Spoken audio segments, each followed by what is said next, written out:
Welcome to Guilty or Not, where we take a look at the world's most gruesome interview, analyse them, and try to figure out why the perpetrator did their horrible deed. Grab a cup of coffee or tea, find a cosy place, and let's dive into it. John Wayne Gacy. To many people, John Wayne Gacy was a friendly man who loved to entertain young children. He frequently dressed up as his alter ego, Pogo the Clown, at parties that he hosted for his entire neighbourhood. By 1978, public perception of Gacy would change forever. He would earn the ominous nickname of the Killer Clown. The first warning sign about Gacy appeared in 1964 when he was found guilty of sodomizing two young boys. Gacy was arrested and spent 18 months in prison. By the time he was released, Gacy was divorced and decided to move to Chicago for a fresh start. In Chicago, Gacy founded a successful construction business, attended church, remarried, and volunteered as the Democratic precinct captain in his area. During this time, he threw elaborate block parties and built a solid reputation in his community.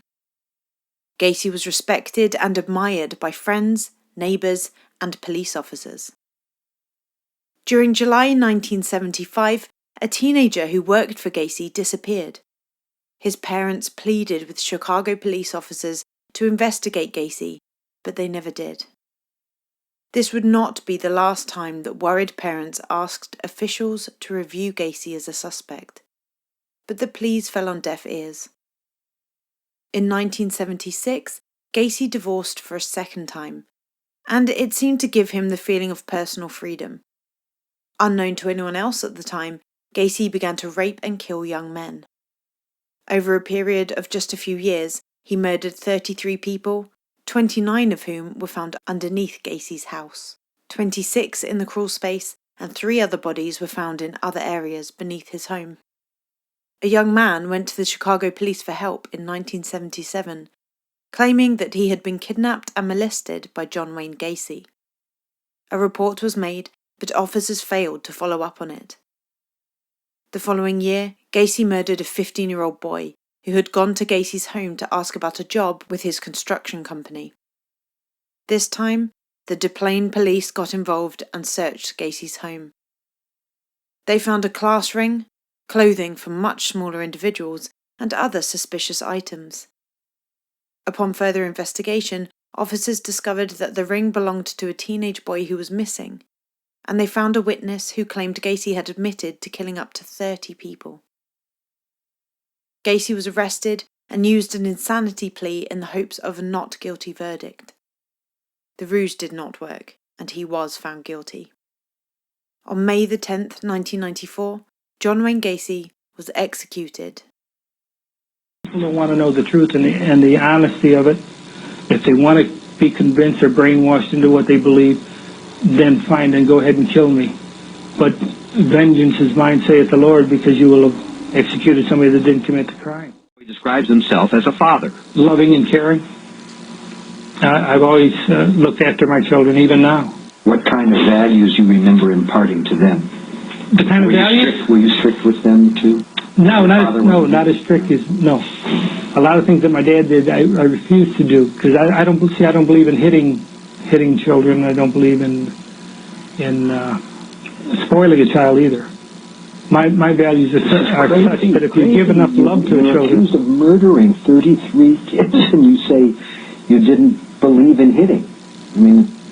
Well, anybody that knows... You see, first of all, you're basing this garbage on what you've heard of me. What happened to... what happened in the Pogo case?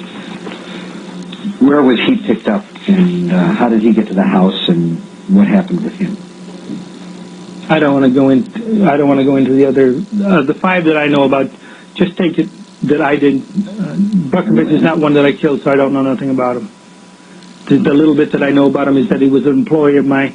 See, when you look about this recall business, and I'm not a prosecutor, John, but you just... I know you're not. Wait a minute. Is not one that you killed, which suggests that maybe in fact there were others that you did kill. No. Okay, I'm sorry if I led you to believe. No, strike it then. That is wrong. To me, clowning it was a way of relaxation for me.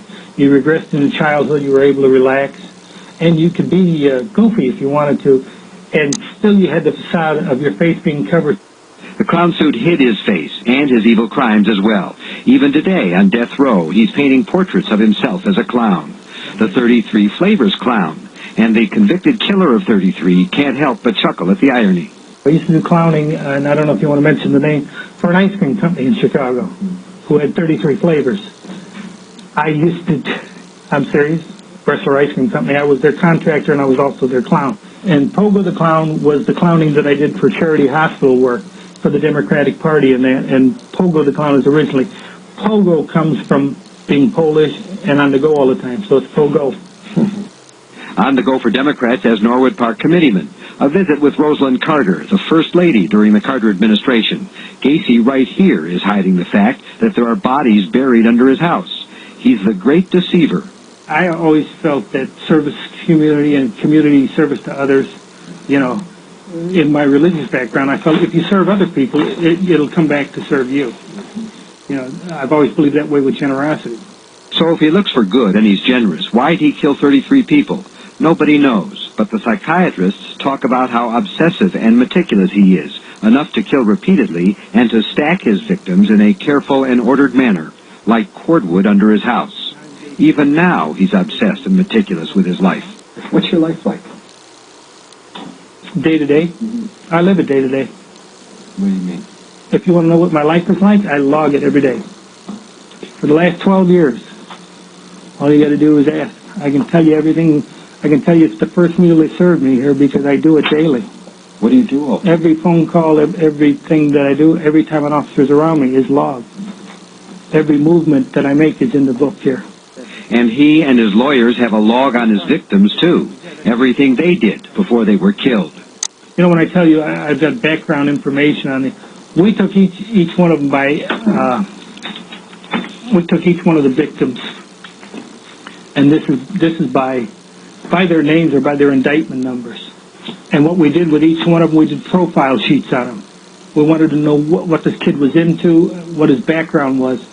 Chicago psychiatrist Daniel Johanna of Northwestern University spent a few hours this week screening the interview. He's very attentive to all details, and so he's sort of, that's the way that he operates. And that's how people like him are able to do these crimes and cover them up, because they are well planned and organized. One thing John Wayne Gacy could not plan was the way he got that way. My dad was domineering in the fact he had a different set of values, but also very stern individual. My dad drank a lot. When he drank a lot, yeah, he was abusive to my mother and to me, but I never swung at my dad because I loved him for what he stood for. Maybe that's where it began to go wrong for John Gacy. He doesn't know, nor does he seem to care. He loses himself in his paintings. Why the skeleton? This was done by request. Somebody requested a skull clown, and mostly the punk rockers and the undergrounders like that stuff there. This is Christ, as I see him in myself. And it's monolithic because Christ, to me, is monolithic. He's all things to all people. This here is the High Ho series, and that is self-explanatory. It's the Seven Dwarfs, and they've always stuck to me as a great child painting. And so I've done a series of High Ho series paintings. And this is the 1990 one. This is called High Ho Around the Campfire. It's an original work. Walt Disney is a mentor for me because I've always enjoyed his creativity. And the Seven Dwarfs, if you actually look at all the faces, they represent the 7 different moods that most people can get into. Moods are important to John Gacy. He has so many of them himself. Angry ones mostly toward his father and his victims, and especially, it seems, toward the victims' families, who are constantly reminding him of his crimes. That one mother that gets on television all the time who thinks I should be given 33 injections, I think she ought to take 33 Valiums and go lay down. She goes on Geraldo show and all these other shows talking about, I think it's Maori, I think is the name.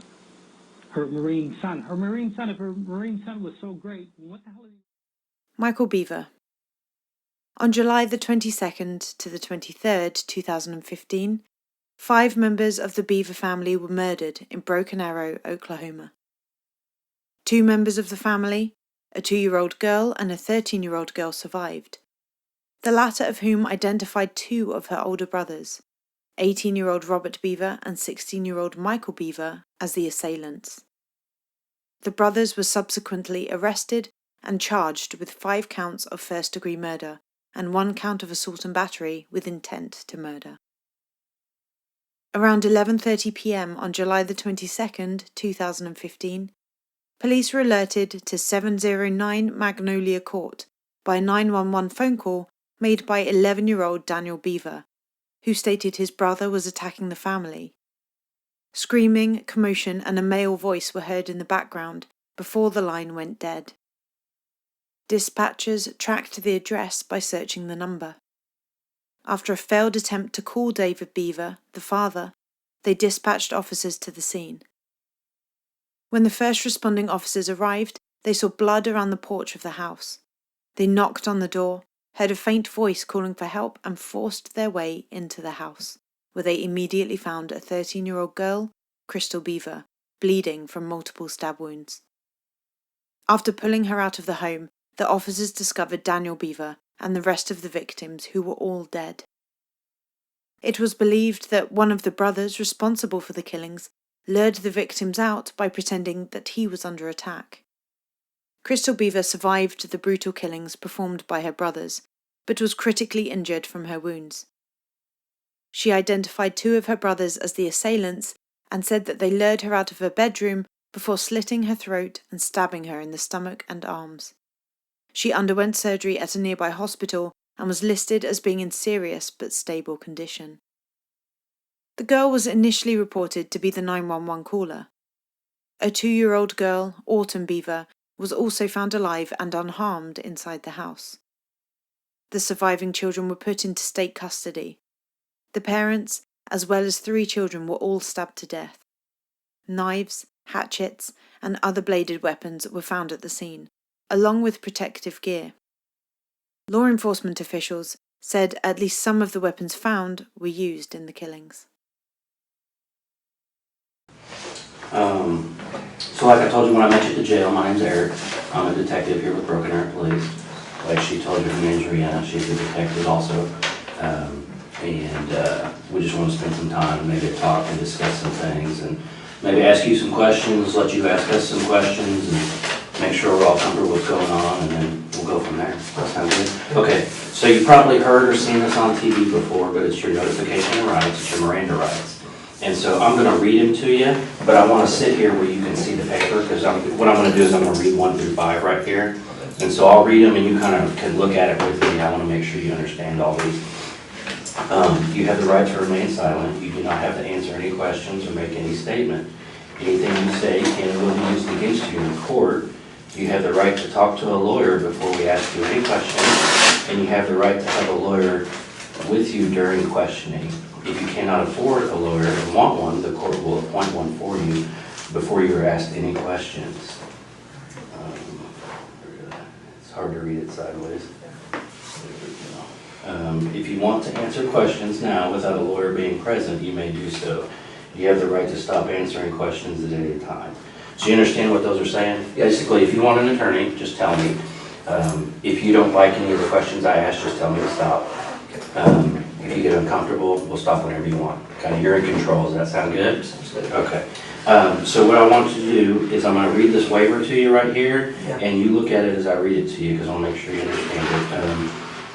It says, I have read the statement of my rights shown above. I understand what my rights are. I'm willing to answer questions and make a statement. I do not want a lawyer present at this time. I understand and know what I am doing. No promises or threats have been made to me, and no pressure of any kind has been used against me. So if you agree with that statement that I just read to you, that you're looking at, if you'll sign right there for me. I don't know how well I can do my signature, but yeah, just whatever you can do the best.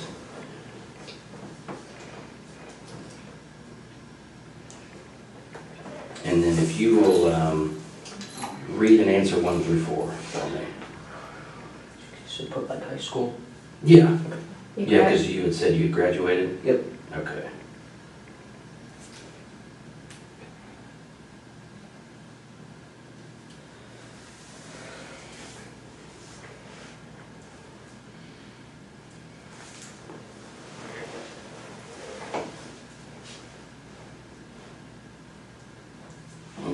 That's all we need. So you put high school for your formal education, Yep. and are you presently on any drugs or medication? You answered no. Are you under the influence of alcohol? You answered no. And you do read and speak English, obviously, you put yes. Yeah. Sound good? Okay. Do you take any prescription medications? Well, man, I'm just kind of got thrown into this, so I was hoping maybe you could kind of just go back at the beginning when all this started and kind of tell me what happened, because I need kind of the details so we know and understand what you went through and stuff. Okay, so like the very start. Mm-hmm. Okay, about like 2 months ago Okay. is when we first really started talking. So when you say we, who are you talking about? Me and my brother Robert is also. Your brother? Yeah, who's he has to do with me. And what's his name? Robert Bever. Robert? Okay. And how old is he? 18. Okay. All right. Go ahead. Sorry. A couple months ago, I think back to the start of this year, we started talking about voodoo and Rampage and stuff like that. Okay. I didn't take it seriously at first, but then he started buying like a body armor and stuff. Where did he buy body armor from? eBay and Amazon. Oh, okay. Yeah, legal. Does Yeah. he have a job? He did at Mike Tech. He quit at the start of the year. And basically, it just kept escalating. He kept getting burned, and he asked if I wanted any, and I said yes, so he got me my own set. Okay. And then about a month, about like June 30th, is when he came to me and said he found out that he can legally buy guns without permit in Oklahoma, that he could. Okay. And that's when he started planning. And Did you, now you said he bought body armor, but you kind of said like a bunch of stuff. Did he buy, what else did he buy besides body armor? Besides body armor, knives, and he was in the middle of buying guns and ammunition. I see. Okay. Where did he buy the knives from? eBay too. Okay. So on eBay Can and you Amazon. tell me like how many knives or what they look like or anything like that? I think he had about 3 normal knives and then 1 small Camebax. Okay. And then the guns, where did he start buying guns from? He bought them online. I think the website's like Bud's Gun Shop, and and he bought 2 Glocks, 2 Glock 31s, and a shotgun. I forget, it's like a Mossberg, I think. Oh, okay. Bought the Glocks off of a website called Bud's Gun Shop, I think. And Okay. he bought the Mossberg off of the official website, and then had them shipped to like Yokonawa Gun Club. So they're actually right now waiting for him So they were shipped to a gun shop. here in Broken Arrow? Yep. Okay. And Where is that gun shop, do you know? he said 7 miles away. He was planning on biking up. Okay. It's like and I think it's next to Get Mall. It's like Yokonawa Gun Shop Okay. or something. And then he bought, I think it was like 250 shotgun rounds Okay. on eBay. Not eBay, but some website. On some And website? then I think he bought close to 1,000 rounds for the Glocks. Wow, okay. And But he supposed to still, get out today. oh, so he was supposed to have to pick those up? Yeah, they're supposed to pick them up today. And where was he supposed to pick those? The ammunition was being shipped to the house.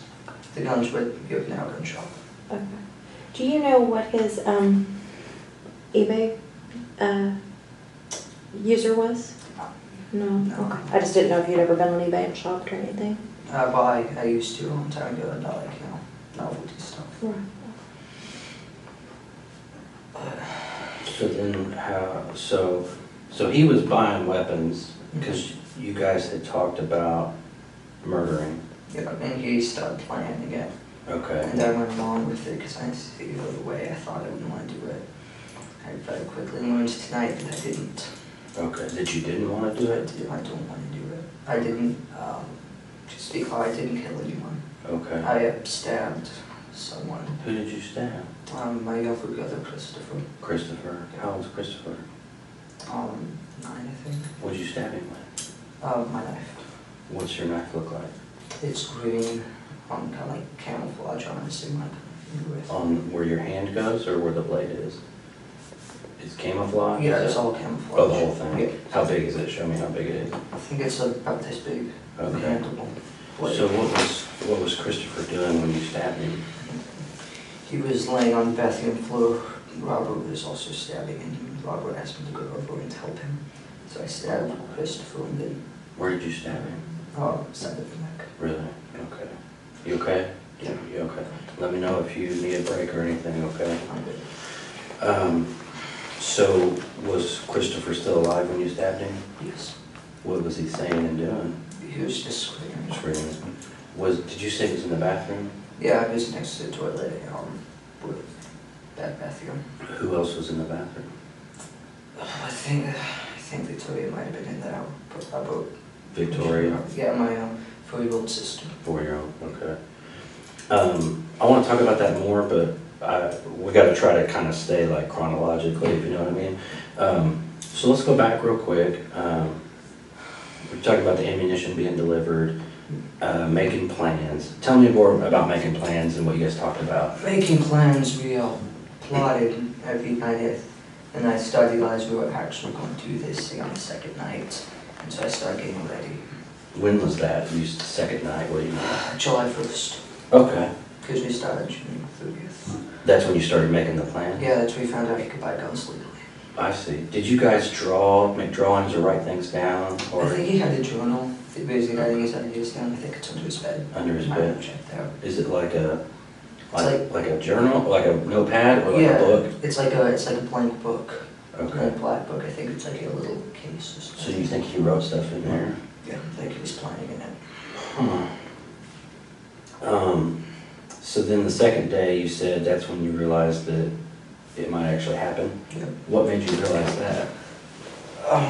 How serious he was. I mean, he was going through, he started planning on taking all of his money out of his bank and throwing away all of his stuff, so you know. Why did he want to do it? Kill people? Yeah.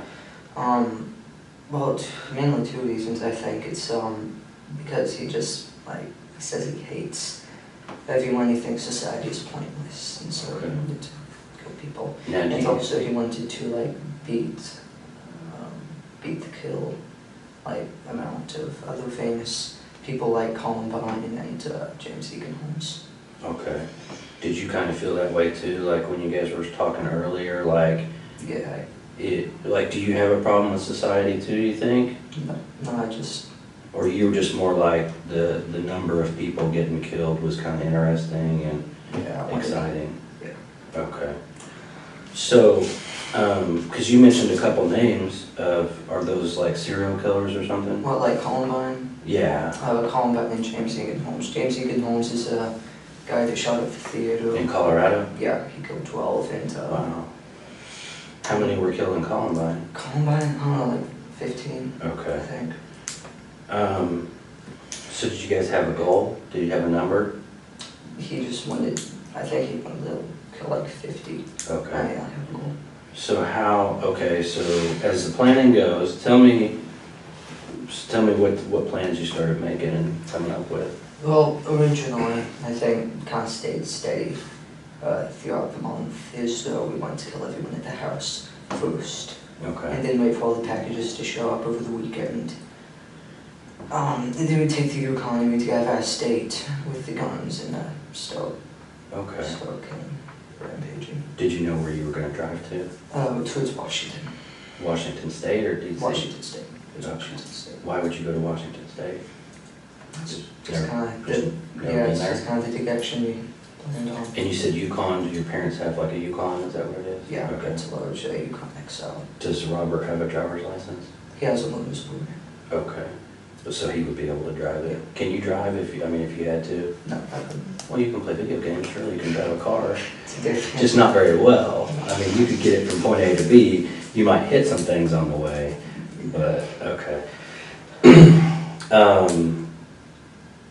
So you had your plan. Mhm. So what happened after? I mean, tell me some more. Well, I think everything started falling in place. Kleenex right there for your Starting to thumb. bleed. Kleenex right there. There we go. Below. Or maybe it's from your finger. I don't know. Yeah. But back a week before is when I started throwing away useless stuff. Okay. And I bleed, and so did he. Did you guys like give things away to friends or anything like that? Or Threw it in the trash. I'm sure a lot of it's still in the barrels in the big garage. in the garage? Yeah. What kind of stuff did you throw away? Random stuff, toys, stuff that was just piled up in my closet and he had the room to put the body armor. Oh, I see. Old shoes, clothes. Did you have, how long have you had the body armor? The body armor? Robert's had his probably since it started ago, and we've been buying it. Well, he's been buying it. And yeah. was it shipped to the house? Good. Do your parents know? I mean, did they know it? They knew he had bulletproof vests. They always thought that was a little wild, but they never said anything about it. Did he have anything else like the gear that the guys wear, helmets or goggles or gloves? He had a soft Kevlar vest, a heavy, I don't know, it's like a metal plated vest, Okay. metal